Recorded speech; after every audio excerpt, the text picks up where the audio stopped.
6:32 right now. An electrical issue aboard Air Force One overnight delayed President Trump's arrival at the World Economic Forum in Switzerland. Now, the trip comes amid growing tensions with European allies over his plans to acquire Greenland, which threatens to shatter the NATO alliance. Aziza Shuler joins us live here in studio with more on this. Aziza. Well, this was a highly anticipated trip, but it was briefly delayed due to the president's plane turning around because of what the White House called minor electrical issues.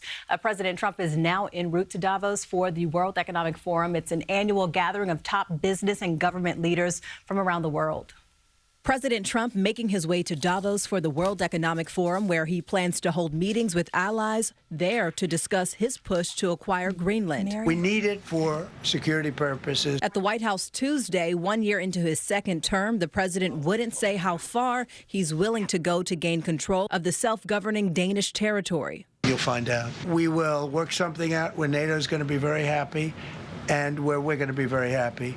But we need it for security purposes. We need it for national security and even world security. In Switzerland, European leaders push back on the president. Totally absurd that we have an American president who's blackmailing the rest of us, trying to get a piece of land or buy it through threats. We need more growth. We need more stability in this world.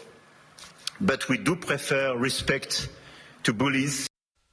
Well, we learned just about an hour ago, trade representatives from the U.S. and European Union met on the sidelines of Davos, hoping to avoid a downward spiral in trade tensions due to what's going on in Greenland.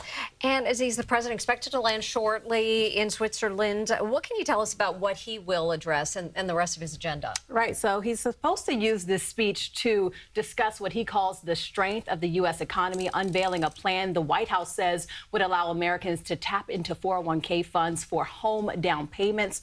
Trump is also scheduled to meet separately with the leaders of Switzerland, Poland, and Egypt. Then tomorrow, he's expected to preside over a ceremony for his newly formed Board of Peace aimed at redeveloping Gaza.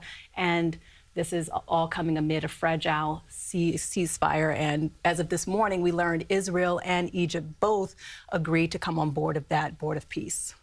Aziza Shuler, thank you. Thank you, Aziza.